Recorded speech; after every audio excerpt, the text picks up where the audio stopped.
Hi hello welcome back to YouTube channel. ഇന്ന് ഞാൻ എൻ്റെ ഹെയറിൻ്റെ ഈ റൂട്ട് പോർഷൻ സ്ട്രെയിറ്റ് ചെയ്യാൻ പോകുന്ന വീഡിയോ ആണ്. ആക്ച്വലി എൻ്റെ ഹെയർ എന്ന് പറയുന്നത് നിങ്ങൾ മിക്ക വീഡിയോയിലും ഇങ്ങനെ അഴിച്ചിട്ടിരിക്കുന്ന ഹെയർ ആയിരിക്കും കണ്ടിട്ടുണ്ടാവുക. പക്ഷേ എൻ്റെ ഒറിജിനൽ ഹെയർ എന്ന് പറയുന്നത് ഒരു വേവി ആയിട്ടുള്ള ഭയങ്കര കേളി ആയിട്ടുള്ള ഹെയർ അല്ല, കുറച്ച് വേവി ആയിട്ടുള്ള ഹെയർ ആണ്. പക്ഷേ കുറച്ച് പേർക്ക് ഇങ്ങനെ റിലേറ്റ് ചെയ്യാൻ പറ്റും. ഒട്ടും അനുസരണ ഇല്ലാത്ത, നമ്മൾ എന്ത് ചെയ്താലും ഒട്ടും ഒതുങ്ങിയിരിക്കാത്ത ഒരു ടൈപ്പ് ഹെയർ ആണ്. അപ്പോൾ നമ്മൾ കണ്ടീഷണർ ഇട്ടാലും ഹെയർ സിറം ഇട്ടാലും ഒരു കുറച്ച് നേരം ഒക്കെ ഇരിക്കുമെങ്കിലും കുറച്ച് കഴിയുമ്പോൾ ഭയങ്കരമായിട്ട് ഫ്രിസ്സി ആവും. പിന്നെ നമ്മൾ കാറ്റുകൂടെ കൊള്ളാണെങ്കിൽ പിന്നെ എല്ലാം കൂടി ഇങ്ങനെ എഴുന്നേറ്റിരിക്കുക, അങ്ങനത്തെ അവസ്ഥയായിരുന്നു എനിക്ക്. ഒട്ടും മാനേജബിൾ അല്ലാത്ത ഹെയറിനെ കുറച്ചെങ്കിലും മാനേജബിൾ ആക്കാൻ വേണ്ടിയിട്ടാണ് ഞാൻ ആദ്യമായിട്ട് പെർമനന്റ് ബ്ലോ ഡ്രൈ ചെയ്യുന്നത്. അപ്പം പെർമനന്റ് ബ്ലോ ഡ്രൈ ആകുമ്പോൾ നമ്മൾ ഈ സ്ട്രെയിറ്റ് ആയിട്ട് ഇരിക്കുന്ന ഒരു ഫീലും ഉണ്ടാകത്തില്ല. അതായത് ഇങ്ങനെ കോല് പോലെ മുടി കിടക്കുന്നു അങ്ങനെയും നമുക്ക് തോന്നത്തില്ല. പിന്നെ നമ്മുടെ ഒരു ഒറിജിനൽ ഹെയർ ആണ് എന്നുള്ള രീതിയിലേ നമുക്ക് തോന്നുള്ളൂ. ചില സമയത്ത് ഭയങ്കര സ്ട്രെയിറ്റ് ആയിട്ട് കിടക്കുമ്പം കോല് പോലെ ആയിപ്പോയി, ഞെരുക്കം കുറഞ്ഞു എന്നൊക്കെ തോന്നുമല്ലോ. ഇത് പെർമനന്റ് ബ്ലോ ഡ്രൈ ആകുമ്പം നമുക്ക് അങ്ങനത്തെ ഫീലും കാര്യങ്ങളൊന്നും വരില്ല. ആ ഒരു സമയത്ത് ഞാൻ ചെയ്തപ്പം ഹെയർ നന്നായിട്ട് ഷോർട്ട് ആക്കിയിട്ട് ആയിരുന്നു ചെയ്തത്. അപ്പം എനിക്ക് ഇത്ര ഒരു ലെവലിലേ ഉണ്ടായിരുന്നുള്ളൂ ഹെയർ. ഞാൻ ഫോട്ടോ വേണമെങ്കിൽ സൈഡിൽ എവിടെയെങ്കിലും കൊടുത്തേക്കാം. അത് കഴിഞ്ഞിട്ട് പിന്നെ ഒരു 1 ഇയർ കഴിഞ്ഞിട്ടാണ് ഞാൻ രണ്ടാമത്തെ തവണ ചെയ്യുന്നത്. ആ സമയത്ത് ചെയ്യുമ്പോൾ കുറച്ചും കൂടെ ലെന്ത് ഒക്കെ ആയതിനു ശേഷം റൂട്ടിന്റെ പോർഷൻ മാത്രമായിരുന്നു ചെയ്തിരുന്നത്. അത് 2024 2024 ഏകദേശം ഈ ഒരു സമയത്ത് തന്നെയായിരുന്നു, ഓഗസ്റ്റിൽ തന്നെയായിരുന്നു. നമ്മൾ ഒരു തവണ ട്രീറ്റ് ചെയ്ത ഹെയർ പിന്നെ അത് കാളായിട്ടോ അല്ലെങ്കിൽ നമ്മുടെ ഒറിജിനൽ ഹെയറിന്റെ ടെക്സ്റ്ററിലോ ഒന്നും വരത്തില്ല. ഈ റൂട്ട് പോർഷൻ, നമ്മൾ വളർന്നു വരുന്ന പോർഷൻ ഉണ്ടല്ലോ, അത് മാത്രം നമുക്ക് പിന്നെയും ചെയ്താൽ മതിയാവും.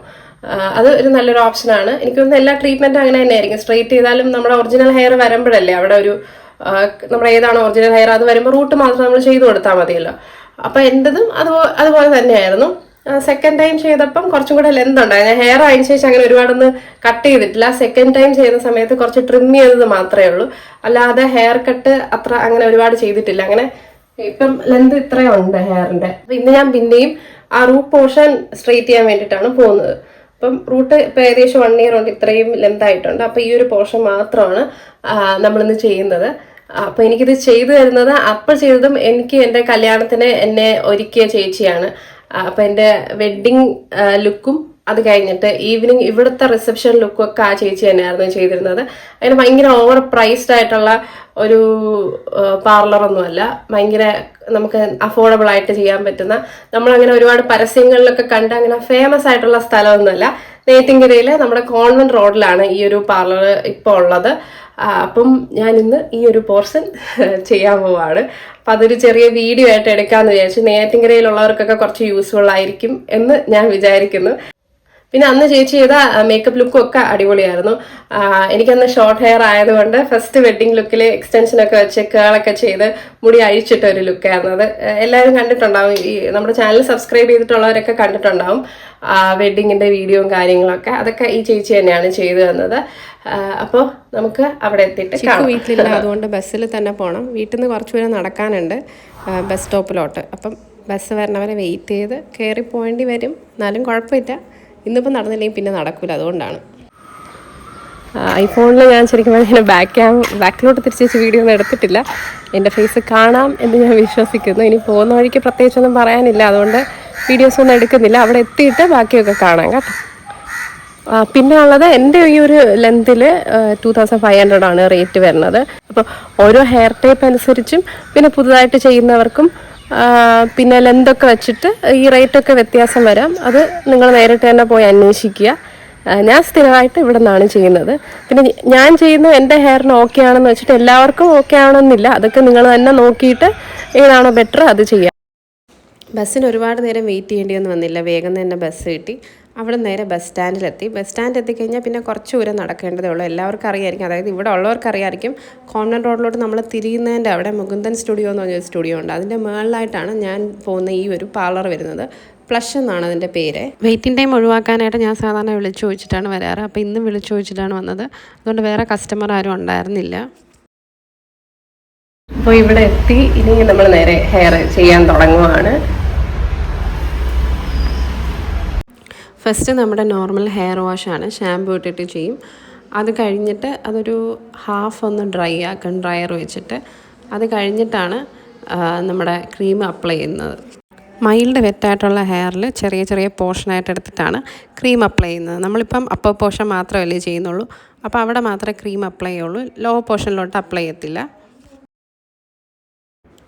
നമ്മളിപ്പോൾ ക്രീം മൊത്തം ഇട്ട് കഴിഞ്ഞു. ഇനി ഒരു 20 മിനിറ്റ് വെയിറ്റ് ചെയ്യണം, 20-30 മിനിറ്റ് വെയിറ്റ് ചെയ്യണം. അപ്പോൾ നമ്മുടെ വെയിറ്റിംഗ് പീരീഡ് കഴിഞ്ഞ് അത് കഴിഞ്ഞിട്ടുള്ള ഹെയർ വാഷ് ചെയ്യുവാണ്. ഈ ഹെയർ വാഷ് ചെയ്ത് കഴിഞ്ഞിട്ട് നമ്മൾ സ്ട്രെയിറ്റ് ചെയ്യാൻ തുടങ്ങും. ഓരോ കുഞ്ഞു കുഞ്ഞു പോർഷനായിട്ട് എടുത്തിട്ടാണ് സ്ട്രെയിറ്റ് ചെയ്യുന്നത്. അതും നല്ല രസമാണ്. ചേച്ചി ഭയങ്കര കെയർഫുള്ളായിട്ട് നമ്മുടെ ഈ ചെവിയുടെ പോർഷനൊക്കെ ചെയ്യുമ്പോൾ ചിലപ്പം ചെവിയിലൊക്കെ ഇങ്ങനെ ടച്ചായി ഹീറ്റാവാൻ ചാൻസ് ഉണ്ട്. പക്ഷേ ചെവിയൊക്കെ ഇങ്ങനെ മടക്കിയിട്ടൊക്കെയാണ് നമ്മൾ ചെയ്തത്. അപ്പം ഒരു ചെറിയ മൈന്യൂട്ട് പോർഷനിൽ പോലും നമുക്ക് ആ ഹീറ്ററിൻ്റെ ചൂട് തട്ട് ഒന്നും ചെയ്യാറില്ല. അപ്പോൾ നമ്മൾ ഫുൾ സ്ട്രെയിറ്റ് ചെയ്ത് കഴിഞ്ഞു, അതായത് റൂട്ട് പോർഷൻ ഫുൾ സ്ട്രെയിറ്റ് ചെയ്ത് കഴിഞ്ഞു. ഇനി ഇത് കഴിഞ്ഞിട്ട് നമുക്കൊരു ക്രീം കൂടെ അപ്ലൈ ചെയ്യും. അത് ഏത് ക്രീമാണെന്നൊന്നും എനിക്കറിയത്തില്ല. ഒരു ക്രീം കൂടെ അപ്ലൈ ചെയ്തതിന് ശേഷം പിന്നെയും കുറച്ച് നേരം നമ്മൾ വെയിറ്റ് ചെയ്യും. വെയിറ്റ് ചെയ്തിട്ട് ഒന്നുകൂടെ നമ്മൾ വാഷ് ചെയ്ത് ഡ്രൈ ചെയ്ത് കഴിഞ്ഞിട്ടാണ് കഴിയുമ്പോഴത്തേനും ഇന്നത്തെ പരിപാടികളൊക്കെ കഴിയും. പിന്നെ ഉള്ളതെന്ന് വെച്ചാൽ ഒരു 3 ദിവസം കഴിഞ്ഞിട്ട് നമ്മൾ ഹെയർ സ്പാ ചെയ്യണം. ഈ 3 ദിവസത്തേക്ക് നമ്മൾ ഹെയർ കയ്യിൽ വയ്ക്കാനൊന്നും പാടില്ല, ഹെയർ വാഷ് ചെയ്യാനും പാടില്ല. 3 ദിവസം കഴിഞ്ഞ് സ്പാ ചെയ്തതിന് ശേഷമാണ് നമ്മൾ അടുത്ത് നമ്മൾ ഹെയർ, പിന്നെ നമുക്ക് യൂഷ്വലി എങ്ങനെയാണോ നമ്മൾ ഏത് ഷാമ്പു ആണോ യൂസ് ചെയ്യാൻ അങ്ങനെ നമുക്ക് ഇഷ്ടമുള്ള ഷാമ്പു യൂസ് ചെയ്ത് നോർമലി എങ്ങനെയാണോ അങ്ങനെ നമുക്ക് ഹെയർ വാഷ് ചെയ്യാൻ പറ്റും. ഇതിപ്പോൾ ഇന്നത്തെ ദിവസത്തെ ഫൈനൽ വാഷ് കഴിഞ്ഞിട്ട് നമ്മൾ ഹെയർ സെറ്റ് ചെയ്യുവാണ്. എനിക്ക് പൊതുവേ എൻ്റെ മുടിയിൽ ആരെങ്കിലും എന്തെങ്കിലുമൊക്കെ ചെയ്ത് തരണം ഭയങ്കര ഇഷ്ടമാണ്. ഇതൊക്കെ എനിക്ക് ഭയങ്കര രസമുള്ള പരിപാടിയൊക്കെയാണ്. ഞാൻ മിസ് ചെയ്ത് കഴിഞ്ഞിട്ട് അത് കഴിഞ്ഞ് പിന്നെ എന്നെ വിളിക്കാനായിട്ട് ചിക്കു വന്നില്ല. ഞാൻ അവിടെ നിന്ന് നേരെ നടന്ന്, ഇതിൻ്റെ അടുത്ത് തന്നെയാണ് നമ്മുടെ ജുവല്ലറി വരുന്നത്. അപ്പം അങ്ങോട്ട് പോയി. ചിക്കു അമ്മൂനെ ചിറ്റയുടെ വീട്ടിൽ നിന്ന് വിളിക്കാൻ പോയിരിക്കുമായിരുന്നു. അതാണ് എന്നെ വിളിക്കാൻ വരാതിരുന്നത്. പിന്നെ കുറച്ച് കഴിഞ്ഞപ്പം ചിക്കു അമ്മുമായിട്ട് വന്നു. അത് കഴിഞ്ഞ് ഞങ്ങൾ അവിടെ നിന്ന് നേരെ വീട്ടിലോട്ട് വന്നു. ഇനിയുള്ളത് ഡേ 3 ആണ്. അതിൻ്റെ വീഡിയോ ഇതിൻ്റെ കൂടെ തന്നെ ഞാൻ ആഡ് ചെയ്തിട്ടുണ്ട്. നമ്മൾ റൂട്ട് സ്ട്രെയിറ്റ് ചെയ്തതിന് ശേഷം 3 ദിവസം കഴിഞ്ഞിട്ട് സ്പാ ചെയ്യണം. പിന്നെ ട്രിം ചെയ്യാൻ, ലോ പോർഷൻ എന്തെങ്കിലും ഇറഗുലർ ആയിട്ട് കിടക്കുന്നുണ്ടെങ്കിൽ അത് ട്രിം ചെയ്യാനുണ്ട്. പിന്നെ ട്രിം ചെയ്യാൻ പോകേണ്ട ഡേ ആണ്. അപ്പൊ ഡ്യൂട്ടി ടൈം കഴിഞ്ഞു, പക്ഷെ നല്ല മഴയാണ്. വിളിക്കാൻ ചിക്ക് വന്നിട്ടില്ല ഇതുവരെ, സ്കൂട്ടറിലായതുകൊണ്ട് റെയിൻകോട്ട് എടുത്തിട്ടില്ല. അപ്പം കുറച്ച് വെയിറ്റ് ചെയ്യുവാണ്. അത് കഴിഞ്ഞ് നമ്മൾ നേരെ അവിടെ പോയി ബാക്കി ഹെയർ സ്പായും ട്രിം ചെയ്യേണ്ടത് കുറച്ചുണ്ട്, ട്രിം ചെയ്ത് ബാക്കി ഹെയർ സെറ്റ് ചെയ്യും. അപ്പൊ അവിടെ പോയിട്ട് കാണാം. അപ്പോൾ ഞാനിവിടെ എത്തി. ആദ്യം നമ്മൾ ഹെയർ ഒന്ന് ഷാമ്പു വാഷ് ചെയ്യും. അത് കഴിഞ്ഞിട്ട് നമ്മുടെ ഹെയർ സ്പായുടെ ക്രീം ഉണ്ടാവുമല്ലോ, അത് ഓരോ സെക്ഷനായിട്ട് എടുത്തിട്ട് നമ്മൾ ആ ഒരു ഹെയർ ക്രീം പുരട്ടും, സ്പായുടെ ക്രീം പുരട്ടും. അത് കഴിഞ്ഞിട്ട് മസാജ് ചെയ്യും. ആ മസാജ് എന്ന് പറഞ്ഞാൽ അടിപൊളി സംഭവമാണ്. എനിക്കാണെങ്കിൽ കണ്ണ് തുറക്കാൻ പോലും പറ്റില്ല. അതുപോലെ ഭയങ്കരമായിട്ട് റിലാക്സിങ് ആണ്. പിന്നെ ആ തലയിൽ ആരെങ്കിലും എന്തെങ്കിലും ചെയ്യുമ്പോൾ നമുക്ക് പൊതുവേ ഒരു സുഖമുണ്ടല്ലോ. അപ്പോൾ അങ്ങനെ അതൊരു 10-40 മിനിറ്റ് ചെയ്തിട്ടുണ്ടാവും. എങ്ങനെയായിരുന്നാലും ഒരു അരമണിക്കൂറിൽ കൂടുതൽ ചെയ്തിട്ടുണ്ടാവും. അത്രയും സമയം അടിപൊളിയായിരുന്നു. ഹെഡ് മാത്രമല്ല, ചേച്ചി ഫോർ ഹെഡ്, പിന്നെ നെക്കിൻ്റെ പോർഷൻ, പിന്നെ ഷോൾഡറിൻ്റെ പോർഷനൊക്കെ മസാജ് ചെയ്ത് തരും. അടിപൊളി സംഭവമാണ്. നമ്മൾ വെറുതെ നമുക്കിപ്പോൾ സ്ട്രെയിറ്റ് ചെയ്യണോണ്ട് സ്പാ ചെയ്യണം അങ്ങനെ ഇല്ലല്ലോ. നമുക്ക് വെറുതെ മാസത്തിൽ ഒരിക്കലൊക്കെ പോയി ചെയ്യാനാണെങ്കിൽ അടിപൊളി സംഭവമാണ്. ഞാൻ ഇടയ്ക്കൊക്കെ സ്പാ ചെയ്യാറുണ്ട്. പ്രത്യേകിച്ച് ഈ മസാജിന് വേണ്ടിയാണ് ഞാൻ സ്പാ ചെയ്യുന്നത്. ഇപ്പോൾ ഹീറ്റൊക്കെ കൊടുത്തു കഴിഞ്ഞിട്ട് നമ്മൾ നേരെ വാഷ് ചെയ്യും. വാഷ് ചെയ്തിട്ട് കുറച്ച് മാത്രമേ ഞാൻ ട്രിം ചെയ്തിരുന്നുള്ളൂ. കാരണം എനിക്ക് ഇത് കഴിഞ്ഞൊരു 2 months കഴിഞ്ഞ് ഹെയർ കട്ട് ചെയ്യണം. എനിക്കിപ്പോൾ ലോങ് ഹെയർ ഭയങ്കര ഇഷ്ടമാണ്. ലൈറ്റായിട്ടൊന്ന് ട്രിം ചെയ്തു. അത് കഴിഞ്ഞ് ചിക്കു എന്നെ വിളിക്കാനായിട്ട് വെയിറ്റ് ചെയ്യുമായിരുന്നു. അപ്പം പിന്നെ അധികം വീഡിയോസൊന്നും എടുത്തില്ല. അപ്പോൾ ഇത്രയേ ഉള്ളൂ നമ്മുടെ വീഡിയോ.